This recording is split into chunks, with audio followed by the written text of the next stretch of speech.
Wallenberg Center for Human Rights, which is one of the co-sponsors of this conference. And c'est un grand plaisir et privilège de présenter mon ancien professeur et mentor, Maître Karen Eltis. Professor Eltis is a tenured member of the University of Ottawa Faculty of Law in the Civil Law section and an affiliate of Princeton University's Center for Information Technology. Her talk today on hate speech in the digital era is as timely as it is important. Indeed, the digital age democratized the public sphere, providing new technologies that allow us to give expression to our highest values as a society. But increasingly, we see that these universal public values, the lifeblood of our democracy, and a collective source of inspiration that has underpinned every aspiration are being co-opted. We see a rise in racism, a rise in anti-Semitism, and anti-Muslim bigotry. These are all couched in the language of freedom of expression and other human rights rhetoric, and amplified by a networked environment where insightful truths are indistinguishable from hateful incitement. Professor Eltis is on the front lines of cutting-edge research at this important intersection, where the prevailing ideological trend is a laissez-faire attitude that online hate is a problem that will solve itself. Professor Eltis is an academic of integrity and innovation, one of the few to stand up and speak out on the need to rethink our approach. The importance of her groundbreaking work was recognized through the major research grants and prizes awarded to her by leading institutions such as the Law Commission of Ontario and the Internet Registration Authority. A testament to the wide resonance of her scholarship, the Supreme Court of Canada has used it as a basis for their decisions, directly incorporating her work into the text of one of its judgments. The intellectual depth and originality of her scholarship is an expression of her varied experiences as a leading scholar and practitioner, whether as a former director of the University of Ottawa's Human Rights Center, Harlan Fiske Stone Scholar at Columbia Law School, or as a senior advisor of the National Judicial Institute. Now, Professor Eltis is a polyglot who speaks French, Hebrew, Romanian, Spanish, German, and Italian, but luckily today's presentation will be in English. We are delighted that Professor Eltis can join us here today to share her insights with us.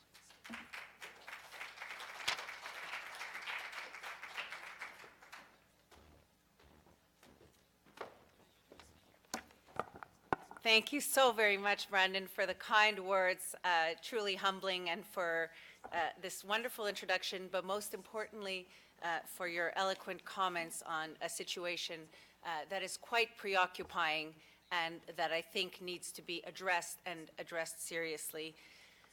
Bonjour tout le monde, c'est un grand privilège d'être parmi vous ce matin. J'aimerais remercier le Collège Vanier. J'aimerais remercier le professeur Erwin Cutler, qui est le président d'honneur. J'aimerais aussi remercier Naomi Kramer pour l'invitation d'être parmi vous ce matin. I am truly grateful for the opportunity to speak to what undoubtedly is one of the most pressing themes commanding our attention. That is the theme of hate speech, incitement, and how it ties into the prevention of genocide with specific emphasis, as Brandon noted, on the digital age, and how the digital age brings changes, both quantitative but perhaps even qualitative, to our understanding of hate speech. Indeed, the symposium today comes at a time when historical, verified, and verifiable truth struggles to endure in the face of what you've heard recently as alternative facts, where fake news, even fake history, are insidiously and easily confounded with verifiable historical record. And this is done on the internet in particular. My comments today will emphasize the importance of preventively and proportionately limiting virulent forms of hate speech with an eye towards averting the sort of dehumanization that is known time and time and time again to pave the way to genocide. And a theme that you will see recurring throughout my comments is that of free speech, speech where the most vulnerable are not silenced. If free speech means silencing the most vulnerable groups in society and allowing louder voices, voices of incitement, to speak unhindered, does that truly comport with our substantive democratic values? Free speech as free speech alone, or free speech and equality, balanced proportionately, allowing all to live freely and in dignity in a democratic society? And when I say democratic society throughout my talk, I refer to the notion of substantive democracy rather than procedural democracy. I'll go into it further, but this is to say that democracy is no longer and should never be allowed to be interpreted as mere majority rule. Democracy is one that embraces and holds on tightly to values such as dignity, equality, and indeed freedom of speech as meaningfully interpreted. Going further, my remarks highlight the repercussions of the digital age for genocide preventions and the medium's distinct impact on the message. As you may have heard recently, going to the front pages, Google has laudably committed to curtailing hate speech and has even gone as far as to define hate content as, and now I'm citing one of the Google spokespeople, Mr. Schindler, I believe, so hate speech content is one that promotes or condones violence against individuals or groups based on race or ethnic origin, religion, disability, gender, age, the list goes on, or whose primary purpose is inciting hatred on the basis of these attributes. Now, in circles such as these, in human rights circles, this may sound redundant or familiar, but for a company such as Google, an American company that had for years embraced a vision of free speech that is a marketplace of idea vision, that is an absolutist vision, that is a first freedom vision, a vision quite distinct from our vision here in Canada, for a company, an American company, to come and say, hate speech is a problem for us too. We will define it and seek to limit it as it has, we can read in, become a problem, to me, is momentous. It is an important step forward. There remain issues, which I will address in the second part of my talk, that I think remain. So a lot of work remains for us to do. But since I've given a talk on a similar subject, I would say around 2011, this is a tremendous step forward, this very symbolic recognition, bridging an absolutist view with a view of speech that brings to bear or is cognizant of other values such as equality and the freedom of speech rights of the vulnerable. Prior to moving to this notion of the digital age, it is fitting to begin by an introduction. And I cite a passage that strikes me every year as the Jewish community gathers to read the Megillah, the scroll recounting, the historic scroll recounting the story of deliverance from annihilation or genocide, which is celebrated by Jews in the story of Purim. And the reason that I dwell on this passage is because it underscores the insidious roots that underlay and ominously precede most genocide attempts since time immemorial, right? Namely, racist incitement and scapegoating. So it reads, quote, "And Haman, the king's advisor, said to King Ahasuerus, 'There is a certain people scattered abroad, dispersed amongst the people in the provinces of your kingdom, and their laws are different from all people. If it please the king, let it be written that they may be destroyed.'" End of quotation. This is an ancient illustration of incitement, I may add, in the face of the king, what may be described as the king's apathy, another facet, that still rings true today, right? Over and over and over, whatever form it may take. Genocide, or attempts at genocide, as the Supreme Court of Canada itself recognized in the Keekstra case, are commonly preceded by agitation, incitement, and a variety of rhetorical techniques that include but are not limited to what a terrific scholar on anti-Semitism calls accusation in the mirror. So plainly put, what's really interesting about it is that through the hate speech, through the incitement, instigators of genocide or violence accuse the intended targets of the distasteful acts or worse initially. And ultimately, it is precisely these atrocities that they wish to perpetrate against the vulnerable accused. So accusation in the mirror turn, if you want to say that a group is responsible for wars, that is a preface for ultimately leading a war against that very vulnerable group. So you turn them into the evil you wish to destroy.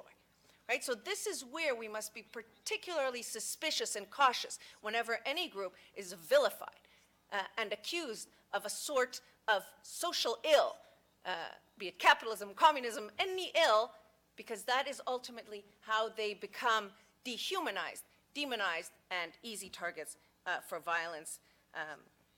As we have seen, as was mentioned by Dr. Small, propaganda outlets help explain how ordinary Rwandans, even children and grandparents, were influenced to participate in the killings in the Rwandan genocide.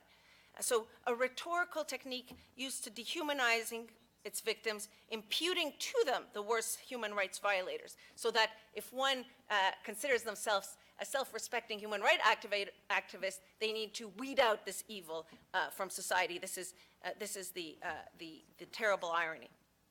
A quick word on denial. That is very, very répandu, common on the internet. Genocidal affirmations of various incarnations are also preceded by the denial of previous atrocities against the vilified groups. So denial of historical victimization becomes a first rather than final stage in the genocidal process. And here I'm quoting Gregory Stanton, who explains genocide as a process rather than a culmination. And as Lidsky says, the denial threatens our collective memory and gains converts and therefore becomes an excuse for future persecution and future genocide. So that is the impact of denial that is so easily confused for fact on the internet, which I will get to later. On the internet, where fact and fictions are practically indistinguishable, even by intelligent minds. We were holding, as I open a parenthèse, judicial training. And of course, who is more trained, who is more capable than our judges? And they found it in exercises very difficult to distinguish between scholarly authority, sources on the internet, for purposes of citation, and vitriol, unfortunately, that is couched in human rights rhetoric that emanates from anyone. Now, the internet is the great democratizer. It has allowed in the past only the moneyed, right? How much does it cost to get a page in the New York Times, a page in the Globe and Mail, and be able to truly express yourself? Do you express yourself if nobody is listening, right? The modern soapbox, where's the soapbox? It's online. So the internet is the great democratizer from that perspective.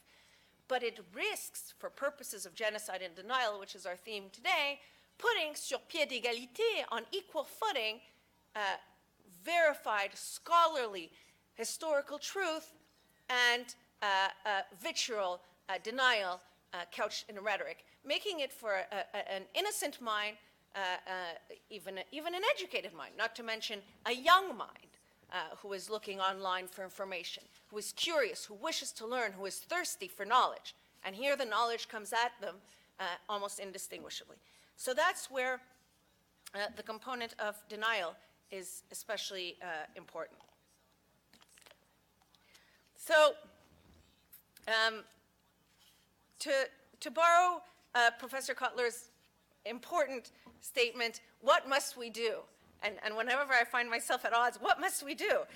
From a normative perspective, the safeguard against democracy's procedural undermining by way of its own mechanism, as was the case in Germany, was addressed by constitutionally recognizing and enshrining rights such as equality and dignity, thereby presumably rendering void of legal force majoritarian decisions unjustifiably violative of these supreme values. When I start my charter class every year, I start it with two types of anecdotes. The first is I have an article on the board, and we have this old-fashioned blackboard that I copy from the old South African apartheid constitution. And it is the article of the apartheid constitution that guarantees equality, and then it has, and I don't have it reproduced here, it has, unless unless subject to reasonable limits, something you would associate with any democratic country. And then I have an extract of it on the board, and I asked the students, what country do you think it comes from? And truly, it's well drafted, and it seems you have equality, but you have limits. And it takes them a while unless they've heard it from someone from the year prior. And finally, someone will say South Africa, and I'll say, which South Africa? Apartheid South Africa, right? Why is that important? Because a constitution is a tremendous safeguard. But these words, without proper judicial interpretation, without the interpretation, the substantive interpretation of an independent judiciary, right, not just one that serves the regime, is meaningless in practice. So this is where the culture of rights is crucial for the maintenance of these constitutional values that otherwise are beautiful words that we can cite to no avail. And the second point I make to them when I distinguish between procedural democracy and substantive democracy, it seems so technical. So we have procedural democracy, you have substantive democracy, we have the hierarchy of norms. I try to bring it back that Nazi Germany was a procedural democracy, one that had mechanisms, democratic mechanisms for elections and so on, that was subverted, right? That was undermined by Nazism. So in a way to say, was Nazism majority rule if you interpret democracy procedurally, then the answer that frightens us all is yes, right? So we cannot say democracy, oh, it's what the majority wants.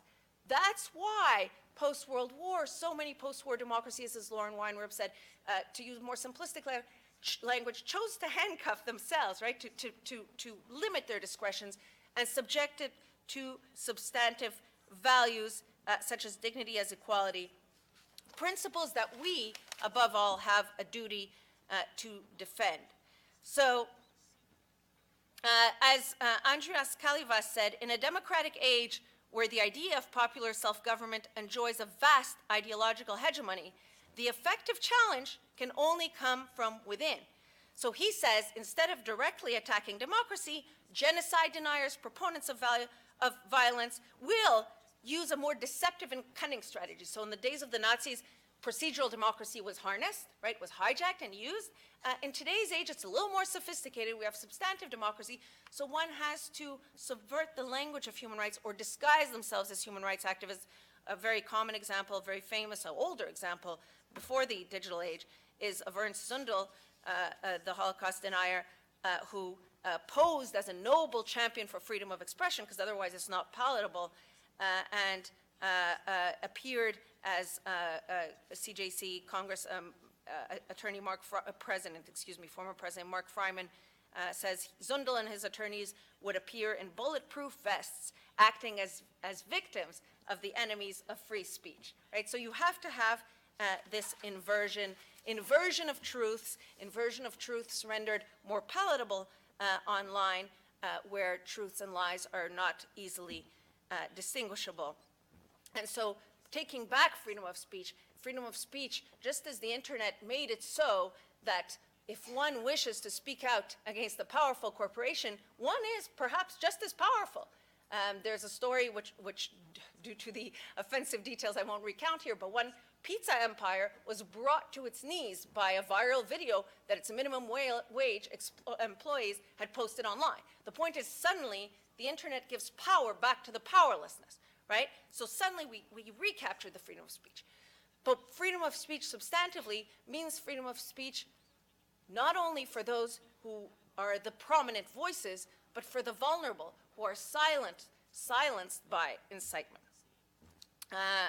So with this in mind, democracies are duty-bound to take corrective action, not only to prevent the infringement of freedom of speech by inciters, but to protect victims' affirmative right to expression, dignity, equality, and ultimately, as these things go out of hand, and there was a discussion of what happened at Durban, also life and security, right? It is a variety of constitutional rights that stand with each other for what President Barack Obama might consider a vertical balancing, rather than one right and the state that attempts to suppress it. As Professor Shlomo Lapin wrote in the campus context, if one, and I'm quoting, if one group of students is permitted to engage in violent harassment of another without the decisive intervention of the university's administration, then the conditions of free and unfettered exchange of ideas are completely undermined, and the primary purpose, of university life is betrayed. End of quote. So, as I've said, the balancing should not be between the first freedom and another ill-defined interest, government encroaching and so on, but rather a question of rights versus rights and the proper balance to be achieved proportionally and contextually. In this context, and I will end with this part and proceed directly to the digital age, of now Dean Jean-François Gaudreau-Desbiens, who argued powerfully in the freedom of expression context, the dilemma, he says, of inhibiting speech becomes a duty to regulate against abusive forms of expressions because a constitutional democracy cannot tolerate radical denials of the humanity of some of its citizens. He continues, the danger of hijacking human rights narratives in the interest of racist incitement is not unprecedented. The lessons of France's Vichy regime, and here Richard Weisberg, Cardozo scholar, demonstrated how legal language, so as jurists we must be particularly aware, was associated, they used legal language associated with profound pre-existing social values in order to seamlessly subvert those very principles. So segueing now into the digital age, it's worth noting, and I think this will become, as jurists and perhaps as a society as a whole, our next challenge, constitutionalism, which I've referred to at the what must be do as a safeguard of democracy, was meant to restrain what? Government action, right? Governments. Most genocides in the past were spearheaded by, arguably, with the collusion of elites and so on, but by governments. While that surely remains relevant, much of the impugned incitement and denial of genocide occurs online, via social networking platforms, conveniently beyond the reach of constitutional protections. So this is the difficulty. Constitutional protections were our shield against democracy being subverted and undermined. But now, where the hate is found, if hate is the prelude to genocide, the hate is found somewhere that, to a large extent, is beyond the reach of constitutions, at least at first glance, at least traditionally speaking. Since this is not a law class, I won't speak to the exception of the Quebec Charter, but law must grapple with this. All the constitutional safeguards, or the principal constitutional safeguards, target the government and therefore require government action. Yet most hate speech that flows online is housed on social media platforms that are considered private, thereby arguably, at the very least, weakening the constitutional safeguards that stood between us and what we fear. As I said, the good news is that some platforms, at least Google recently, after a number of large advertisers threatened to pull ads, they're advertising soaps, and then you have Nazi messages popping up. You can imagine the dismay that caused. So the US companies are reluctantly, but still, stepping into the role of international arbiters of free expression. Good news, they're realizing hate speech is a problem. Stepping in as international arbiters of free expression, stepping in themselves, stepping in with algorithms, that's what I'm going to speak a little bit about. Big question mark, right? So it's a combination, and I have here, I won't go through the whole thing, but they are deploying artificial intelligence to prevent hate speech. Now, can an algorithm sensitively balance free speech equality as a constitutional judge can? Is the transparency and accountability there? I leave the question to you. Tremendous problem if this is not subject to oversight. So I looked at, I'm a comparativist, and this is not a law lecture, but one piece de solution, as we call it, to what to do when these problems are private and the Constitution was designed for government,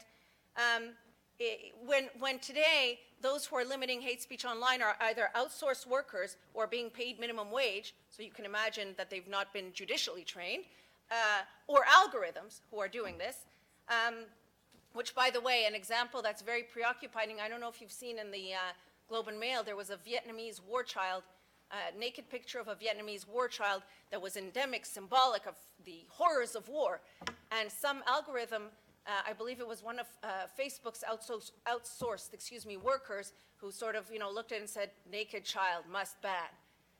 And so they censored this quintessential picture of the horrors of war because the war child was naked.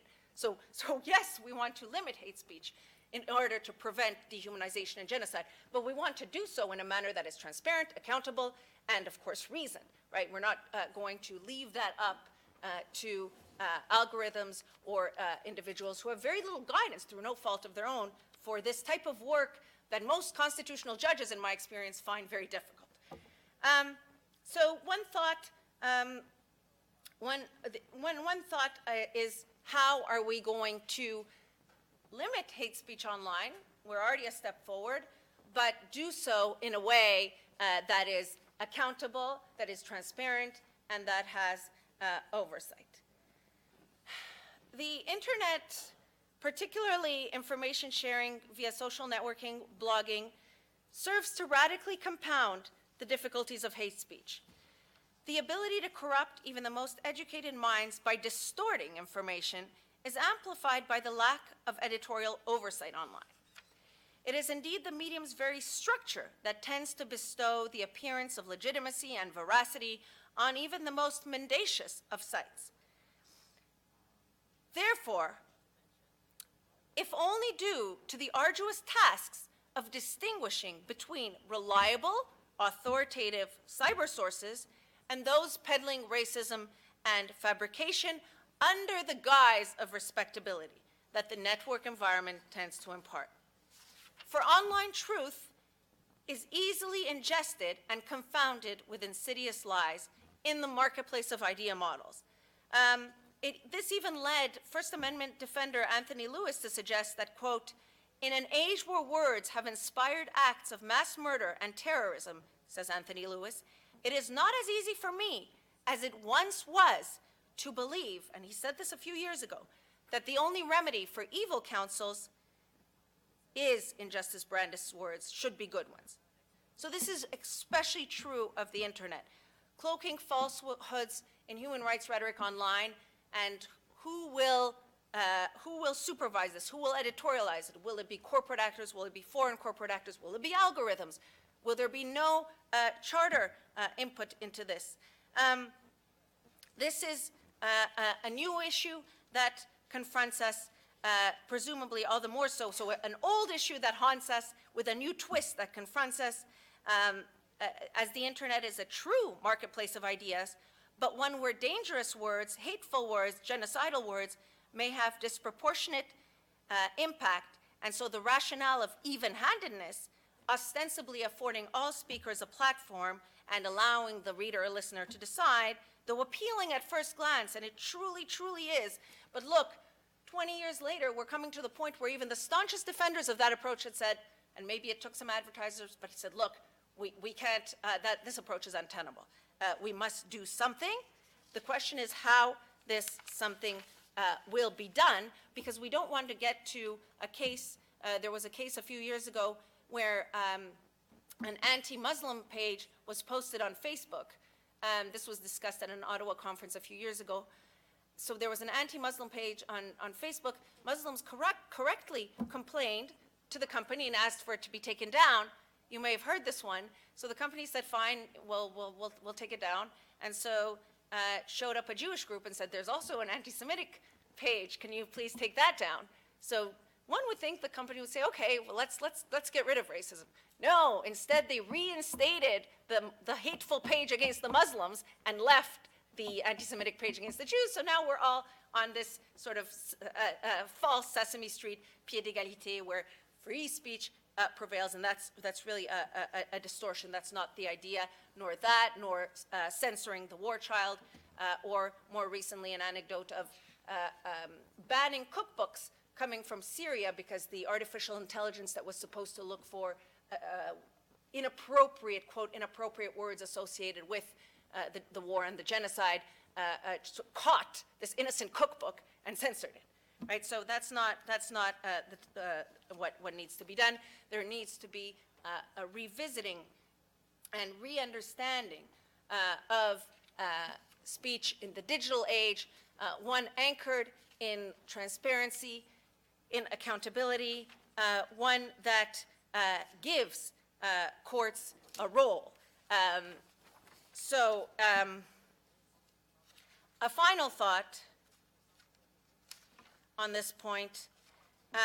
It's an extremely opportune time to revisit and perhaps even adapt, and this can be done through interpretation, judicial court interpretations, our theoretical paradigms of expression in relation to other values in the digital age. Increasingly, many, and I've mentioned a few who were initially resistant, question the soundness for a laissez-faire approach, both normatively and descriptively. Given that in practice, much balancing and regulating does in fact occur. It just occurs on an ad hoc basis. Oh, this cookbook looks suspect, let's get rid of it. No, one needs a structured, conceptually sound approach. As Jack Balkin, a prolific scholar focusing on internet governance, argued, he says, digital speech argues our perspective on freedom of speech, and technical innovation alters the social conditions of speech. We too, he says, must change the focus of free speech theory in a manner that would encompass, I'm still quoting, a large concern for promoting democratic culture. So in the end, just as in my example, where the South African Constitution had it all, so to speak, but was lacking the most essential ingredient, which is that of democratic culture, which is that of standing up for rights, which is that of an independent judiciary standing up for substantive rights. So while some invoke the supposed futility of regulating online behavior, the symbolic value of collective condemnation of racist incitement by the law cannot be discounted. Legal historians observe that the law represents the moral hegemony, may be going too far, but in any event, but has a symbolic and instrumental social function, and law and history are intertwined. In this manner, law joins the forces that build historical narrative. Cases are not just decisions, but become part of the historical records. So as we grapple with regulating speech online, with regulating hate speech online, with an eye towards preventing dehumanization, demonization of vulnerable groups, we need to think about who's going to do this, and law needs to be part of the conversation. It can't just be artificial intelligence or algorithms or workers who are told what to do in a way that is unaccountable or is random.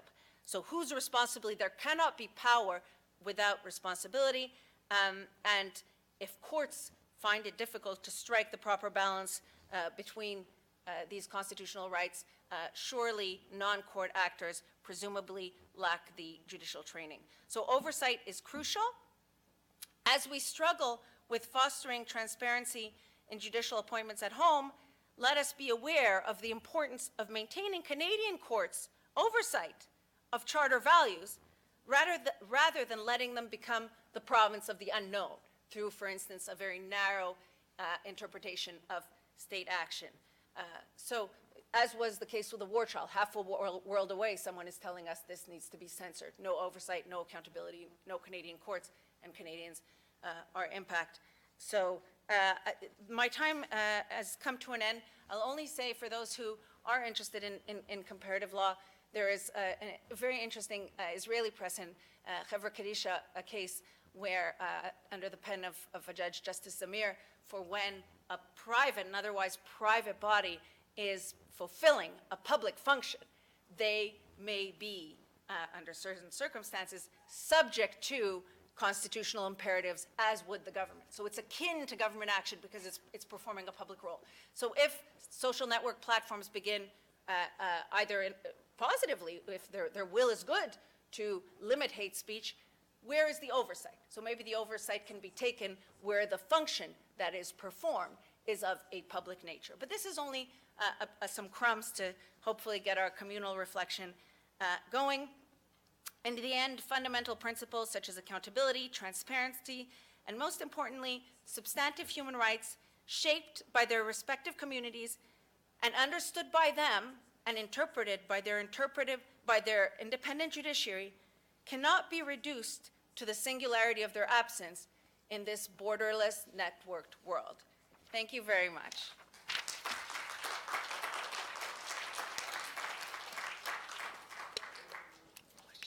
Thank you to Professor Eltis for her, as always, inspired and inspiring remarks. At this point, we'll take any questions. And we'll also have the opportunity to discuss. I wasn't planning on asking a question, but I think it would be really sad if there were no questions, and I hope other people in the audience will stand up and remember to ask questions. I think